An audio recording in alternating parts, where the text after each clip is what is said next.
Shalom jemaat Tuhan, kita bersama lagi di dalam Renungan Roti Hidup. Hari ini saya mau bercakap tentang finisher atau penamat.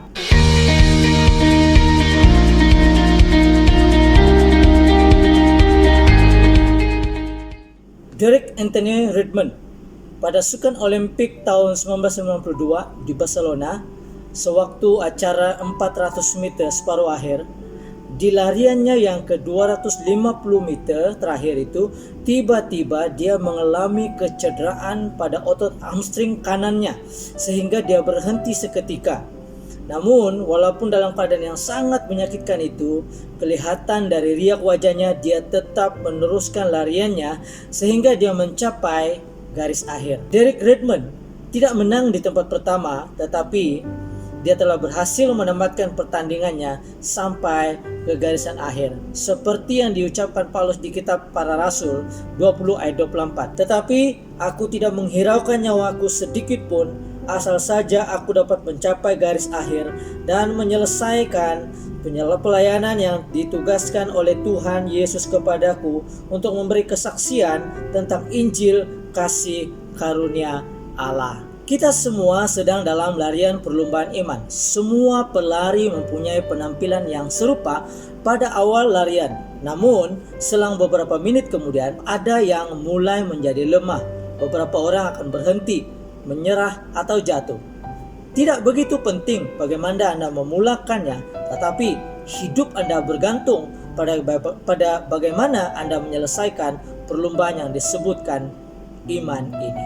Tetapi persoalannya sekarang adalah, apakah Anda masih sedang berlari? Atau Anda sudah mulai slow down, berhenti, menyerah? Kenapa? Menurut saya, sekurang-kurangnya ada 3 perkara yang akan menghambat larian iman seseorang sehingga akhirnya dia berhenti. Yang pertama, putus asa akan kemajuan imannya. Seseorang yang sudah bertobat dan menerima Tuhan Yesus sebagai Tuhan dan Juru Selamat pribadinya, tetapi karena cabaran hidup, pergumulan, dan berbagai penderitaan hidup telah membuat dia menjadi tawar hati dan give up untuk meneruskan larian imannya. Ingat saudara, Tuhan Yesus tidak pernah menjanjikan a bed of roses dalam perjalanan iman kita, tetapi dia berjanji akan sentiasa menyertai dan memampukan kita dalam segala keadaan dan situasi yang akan kita lalui. Jika Anda terjatuh sewaktu dalam larian imanmu, bangkitlah kembali, jangan tenggelam dan larut dalam dosamu. Tuhan Yesus sanggup memulihkan Anda asal saja kau bangkit semula. Raja Daud pernah jatuh dalam dosa perzinahan dan pembunuhan, tetapi dia bertobat dan bangkit, memulihkan hubungannya dengan Tuhan. Akhirnya hidupnya dan kedudukannya sebagai raja dipulihkan Tuhan. Di dalam Tuhan selalu ada kekuatan dan harapan baru. Karena itu jangan mudah putus asa. Yang kedua, mengikuti arus dunia. Ibrani 2 ayat 1 berkata, karena itu harus lebih teliti kita memperhatikan apa yang telah kita dengar, supaya kita jangan hanyut di bawah arus. Ketelitian menurut ayat ini adalah supaya kita jangan hanyut di bawah arus dunia.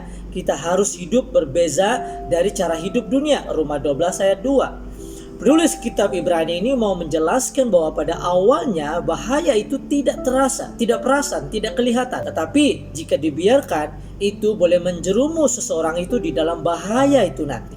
Banyak orang yang meninggalkan imannya. Itu tidak terjadi secara instan. Pada mulanya mereka hanya absen sekali-sekala ibadah minggu atau online.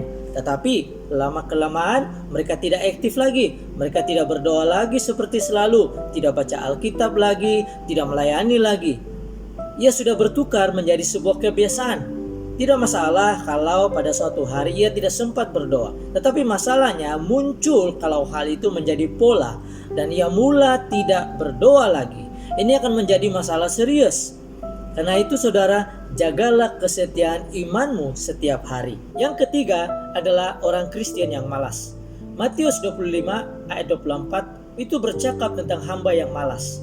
Setiap kita telah diberikan modal, kebolehan, talenta, karunia, kepandaian, kelebihan atau sesuatu yang baik dalam dirimu yang seharusnya kita kembangkan untuk saling melengkapi, membangun, menjadikan tubuh Kristus itu menjadi sempurna. tetapi karena malas untuk belajar, malas untuk memajukan diri, malas untuk melengkapi diri dan mengembangkan apa yang Tuhan sudah percayakan kepada kita, sehingga orang Kristen itu tidak pernah bertumbuh, berkembang, tetapi menjadi leka, bersahaja, santai, rileks, dan ketika ujian datang dalam hidupnya, dia tidak dapat bertahan karena tiada latihan yang cukup, tidak ada persiapan, tidak memperlengkapi diri, santai, akhirnya larian imannya berhenti di tengah jalan. Saudara, teruskanlah larian imanmu sampai Anda mencapai ke garisan terakhir. Untuk mencapai ke garisan terakhir itu tidak semudah yang boleh kita bayangkan, tetapi perlu komitmen dan latihan yang berterusan dan menguasai tubuh. Rasul Paulus berkata, setiap orang yang mengambil bagian dalam pertandingan menguasai dirinya dalam segala hal. 1 Korintus pasal 9 ayat 25. Kuasailah dirimu, latihlah dirimu agar tidak terikut-ikut dengan arus dunia ini dan tidak mudah give up, dan jangan jadi malas. Minggu depan kita akan sambung lagi di ayat ini tentang maksud Paulus, aku tidak menghiraukan nyawaku sedikit pun. Bunyinya macam seorang yang gila rohani. Dan yang kedua, bagaimana kita harus selesaikan larian iman ini. Kamu rasa diberkati oleh renungan firman Tuhan hari ini? Silalah tekan button like, atau jika Anda ada sebarang pertanyaan, sila tinggalkan pertanyaan Anda di bagian komen dan saya akan jawab kemudian. Stay safe, stay blessed. Tuhan Yesus memberkati.